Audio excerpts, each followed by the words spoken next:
1990 में जब मेरी शादी हुई थी तो मेरी शादी होने के तकरीबन 15 या 20 दिन के अंदर अंदर ही जो मेरी सास थी उन्होंने मेरे शौहर को कह दिया था कि अपने लिए किसी दूसरे घर का इंतज़ाम कर लो। अब क्योंकि जो हमारी शादी थी वो वैसे भी पसंद की शादी थी, तो मुझे शादी से पहले अंदाज़ा था कि मेरे लिए किस तरह की मुश्किलात होने वाली हैं।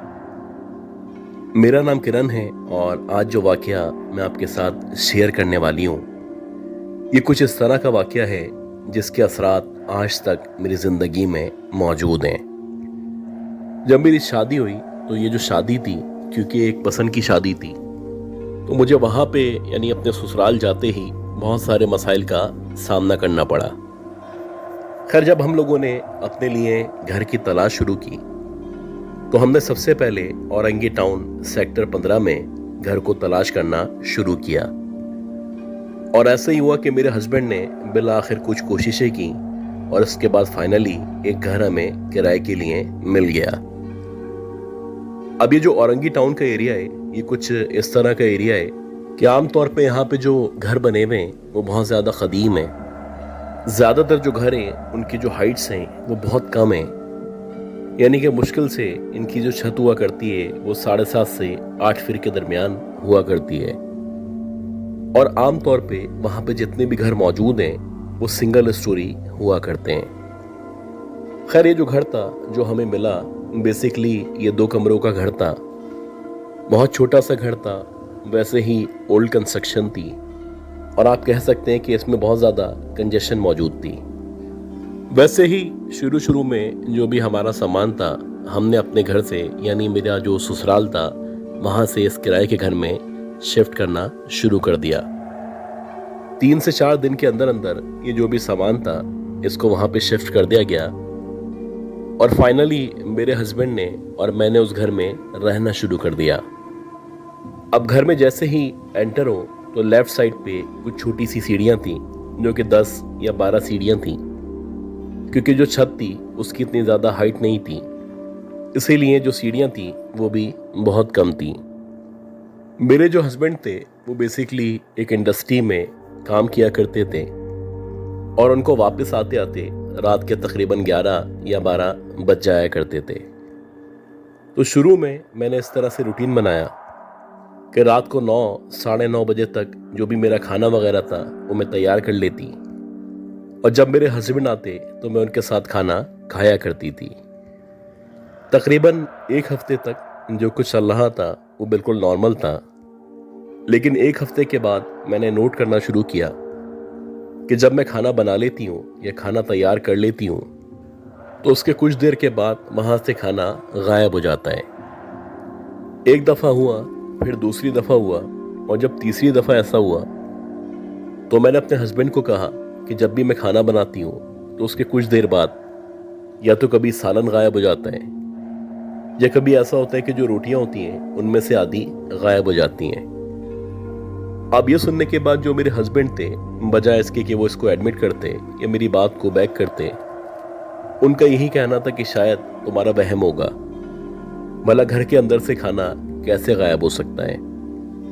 खैर, इसी तरह 2-4 दिन मज़ीद गुजरे और मुझे अच्छी तरह याद है कि एक रात के तकरीबन 9 साढ़े 9 बजे का टाइम था और मैं गुस्ल खाने के अंदर मौजूद थी और मैं शावर ले रही थी। शावर लेते लेते मुझे एकदम से ऐसा लगने लगा जैसे किसी के रोने की या सिसकियाँ लेने की आवाज़ आ रही है। अब ये जो आवाज़ थी इतनी करीब से आ रही थी, बाकायदा लग रहा था जैसे इस गुस्ल खाने के बाहर या तो कोई खड़ा हुआ है या फिर जहाँ पे सीढ़ियाँ मौजूद हैं वहाँ पे कोई मौजूद है। अब ये जो आवाज़ थी ये बाकायदा एक औरत की आवाज़ थी, तो मुझे लगा कि शायद जैसे जो पड़ोसी हैं या सामने वाले जो घर वाले हैं, ये उनके सामने वाले घर से या बराबर वाले घर से किसी औरत के रोने की आवाज़ आ रही है। लिहाजा मैंने इसको इग्नोर किया और दोबारा से शावर लेने में बिजी हो गई। अभी मुझे 3-4 मिनट ही गुजरे होंगे कि अब बाकायदा मुझे लगने लगा कि ये जो आवाज़ है ये वाकई में जो गुस्ल खाना है उसके बाहर की तरफ से आ रही है। कहीं ऐसा तो नहीं कि कोई मेरे घर में दाखिल हो चुका है। जैसे ही मेरे जहन में इस तरह का ख्याल आया तो एकदम से मैंने हल्का सा दरवाज़ा खोला और शावर लेते लेते बाहर की तरफ देखने लगी। अब जैसे ही हल्के हल्के करके मैंने दरवाज़ा खोला और सामने की तरफ देखना शुरू किया तो जब सबसे पहले इस स्टेयर्स के ऊपर मेरी नज़र पड़ी तो मैंने एक अजीब मंजर देखा। मैंने देखा कि जो स्टेयर्स हैं उनकी तीसरी या चौथी सीढ़ी के ऊपर बाकायदा एक औरत बैठी हुई है जिसने अपने सर को न सिर्फ झुकाया हुआ है, ऐसा लग रहा है जैसे वो सर झुका के या अपने सर को घुटनों के दरमियान रखे बहुत बुरी तरह सिसकियां ले लेके रो रही है। इसने सब्ज कलर का लिबास पहन रखा था और बज़ाहिर देखने से ऐसा लग रहा था जैसे उसने कोई साड़ी पहन रखी है।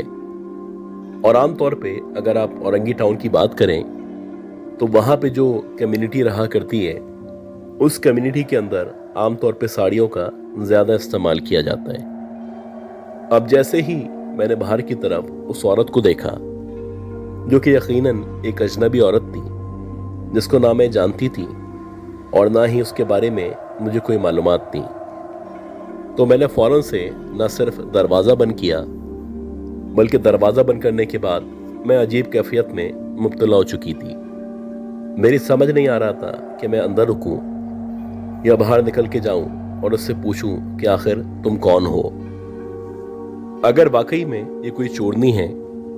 या इसके साथ कुछ लोग हैं जो इसके ज़रिए से हमारे घर में दाखिल होना चाहते हैं तो इस वक्त मेरा वॉशरूम से बाहर निकलना कतन ठीक नहीं है। ये सोचने के बाद मैं अंदर ही रुकी रही और मुझे पता था कि जो मेरे हस्बैंड हैं वो 10 या 15 मिनट में पहुंचने वाले हैं। तकरीबन 15 मिनट के अंदर अंदर मेरे जो हस्बैंड थे वो एकदम से दरवाज़ा खोल के अंदर दाखिल हुए। अब उन्होंने जैसे ही दरवाज़ा खोला तो मुझे यकीन हो चला कि ये मेरे हस्बैंड ही हैं, क्योंकि इस कमरे की या इस घर की जो चाबी थी वो मेरे हस्बैंड के पास ही मौजूद थी। खैर जैसे ही उन्होंने दरवाज़ा खोला और वो घर के अंदर दाखिल हुए तो मैंने फ़ौरन से आहिस्ता आहिस्ता करके जो वॉशरूम का दरवाज़ा था उसको खोलने के बाद बाहर की तरफ देखा। और अब जब मैंने बाहर की तरफ देखा तो मैंने देखा कि वहाँ पे कोई भी मौजूद नहीं है और मेरे हस्बैंड घर के अंदर दाखिल हो रहे हैं। बहरहाल अपने हस्बैंड को देखने के बाद मेरी जान में जान आई और मैं गुस्ल खाने से निकल के बाहर आ गई। अब जब मैं गुस्ल खाने से निकल के बाहर की तरफ आई तो मेरे हस्बैंड को अंदाज़ा हो चुका था यकीनन मैं किसी न किसी परेशानी का शिकार हूँ। और जब उन्होंने मुझसे पूछा तो मैंने उनको बताया कि अभी यहाँ पे स्टेयर्स के ऊपर कोई औरत बैठी हुई थी। अब ये सुनते ही जो मेरे हस्बैंड थे सबसे पहले उन्होंने छत के ऊपर जाके चेक किया और पूरी तरह से जब घर मुकम्मल तौर पे देख लिया तो उनको यकीन हो चला कि घर के अंदर कोई भी मौजूद नहीं है। उनका यही कहना था कि हो सकता है कोई चोरनी हो, कोई मांगने वाली हो जो किसी भी तरकीब से घर के अंदर दाखिल हो गई हो। अब जब उन्होंने इस तरह से कहा तो मेरा थोड़ा सा हौसला बहाल हुआ और मुझे लगने लगा कि वाकई में कोई न कोई इसी तरह की औरत होगी जो चोरी की नीयत से न सिर्फ घर में दाखिल हुई होगी बल्कि उसको जब लगा होगा कि कोई आने वाला है तो वो बाहर निकल के कहीं चली गई होगी। अब ये जो बात थी उसको इग्नोर किया गया और इसी तरह 3 या 4 दिन मजीद गुजर गए। 3-4 दिन के बाद इत्तफाक से जो मेरा मैका था वहाँ पे किसी की शादी थी तो मैं घर में मौजूद थी और तैयार हो रही थी, जबकि जो मेरे हस्बैंड थे उन्होंने कहा था कि मैं जैसे ही आऊँगा तो फिर शादी में या जहाँ भी हमें जाना है वहाँ पे रवाना हो जाएंगे। नॉर्मली जब आप तैयार होते हैं तो आप शीशे का इस्तेमाल किया करते हैं। इत्तफाक से जब मैं तैयार हो रही थी तो ना सिर्फ लाइट गई हुई थी बल्कि इसके साथ साथ मेरे पास कोई भी कैंडल वगैरह मौजूद नहीं थी। खैर मैं अंदाज़न अपने हिसाब से तैयारी करने के बाद वेट कर रही थी कि लाइट आ जाए और जब लाइट आ जाएगी तो थोड़ा बहुत अपने आप को शीशे में देखूंगी और उसके बाद अपने शौहर के हमरा रवाना हो जाऊंगी। इत्तेफाक से मैं उस वक्त शीशे के सामने बैठी हुई थी कि इसी दौरानिये में एकदम से लाइट आई, और जैसे ही लाइट आई और मेरी नज़र शीशे के सामने पड़ी या मैंने शीशे की तरफ देखा तो शीशे में मेरा अक्स तो नज़र आ रहा था, लेकिन मैंने देखा कि मेरे बिल्कुल बराबर में कोई 17 या 18 साल की लड़की है जो शीशे में नज़र आ रही है। और ना सिर्फ वो शीशे में नज़र आ रही है, बल्कि ऐसा लग रहा है कि उसका जो चेहरा है वो थोड़ा सा येलोइश है। इसके साथ साथ जब मैंने उसकी आंखों पे या उसके चेहरे पे मज़ीद गौर किया तो मैंने देखा कि उसकी जो आंखें हैं उन आंखों में से कुछ अजीब सी रोशनी है जो ना सिर्फ बाहर निकल रही है, बल्कि इसके साथ साथ उसकी जो आंखें हैं ऐसा लग रहा है जैसे वो सूज चुकी हैं। एक अजीब कैफियत थी जो ना सिर्फ मुझ पे तारी थी, बल्कि मेरी समझ ही नहीं आ रहा था मैं क्या करूं क्या ना करूं। खैर मेरे बराबर में फिजिकली कोई भी मौजूद नहीं था, लेकिन शीशे के अंदर मुझे वो लड़की मुकम्मल तौर पे नजर आ रही थी। उसके बाद मैंने एक जोर से चीख मारी है, और जब मैंने चीख मारी है तो उसके बाद मुझे कुछ भी याद नहीं है। जब मेरी आंख खुली तो मेरे हस्बैंड मेरे करीब मौजूद थे, और ना सिर्फ करीब मौजूद थे बल्कि मुझ पे पानी छिड़कने की या डालने की कोशिश कर रहे थे। खैर जैसे ही मैंने अपने हस्बैंड को देखा तो मैंने एकदम से ना सिर्फ रोना शुरू कर दिया, बल्कि जैसे तैसे रोते हुए उनको सारा का सारा वाक़या बताया। ये जो रात थी, ये रात हमारी उस घर के अंदर न सिर्फ आखिरी रात थी, बल्कि उसके बाद से हम लोगों ने तौबा कर ली थी कि इस पूरी गली में, ख़ास तौर पे इस एरिया में हमें कोई भी मकान नहीं लेना है। और अल्लाह का शुक्र कि वो जो स्टेट एजेंट था या वो जो भी मालिक था उसने भी हमारे साथ कोऑपरेट किया। आज भी उस इलाके में या उस सेक्टर में वो मकान मौजूद है, और आज भी वहाँ पे ताला लगा हुआ है। मुझे नहीं पता कि हमारे बाद कितने लोग वहाँ पे आए और आके रह के चले गए, लेकिन जब भी हमारा उस घर के सामने से या उस तरफ से गुजर होता है तो ना सिर्फ उस घर में ताला लगा हुआ होता है, बल्कि ऐसा लगता है कि उस घर के अंदर कोई ना कोई है जो मौजूद है और आज भी हमारा इंतजार कर रहा है।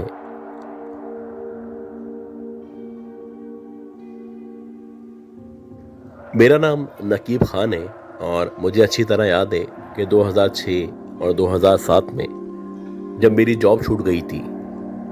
तो मेरी समझ नहीं आ रहा था कि मैं क्या करूं। मुख्तलिफ जगह जाता, इंटरव्यू देता, लेकिन कहीं पे भी ना मेरी जॉब लग पाती और ना ही मेरे रोज़गार का कोई इंतज़ाम हो पाता। बिलाखिर काफ़ी अरसे तक परेशान रहने के बाद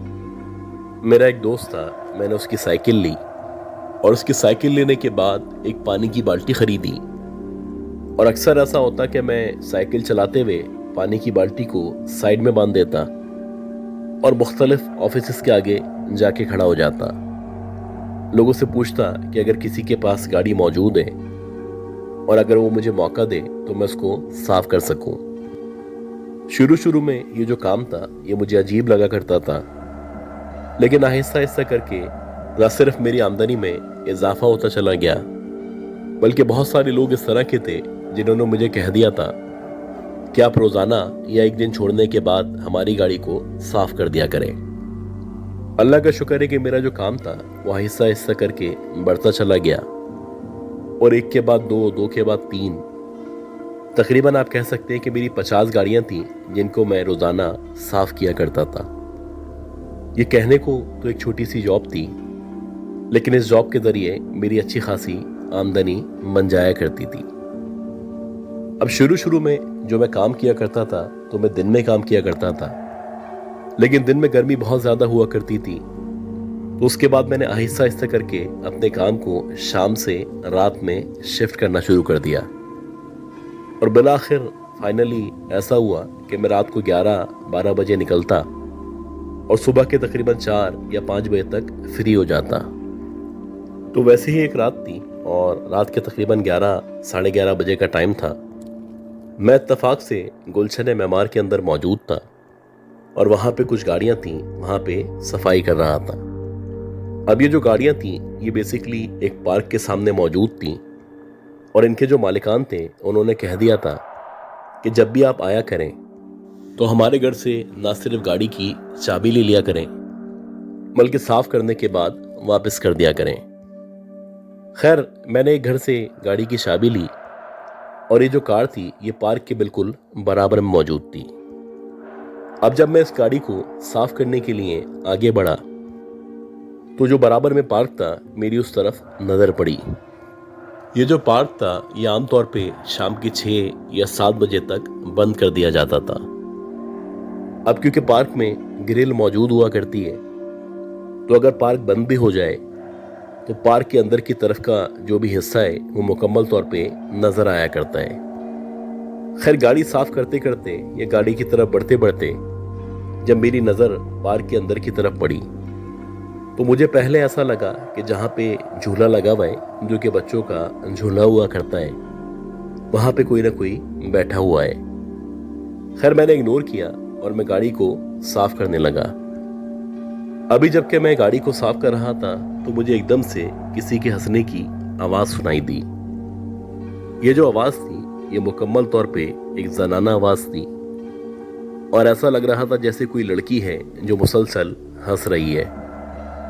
پہلے مجھے لگا کہ شاید یہ جو قریب و جوار میں گھر موجود ہیں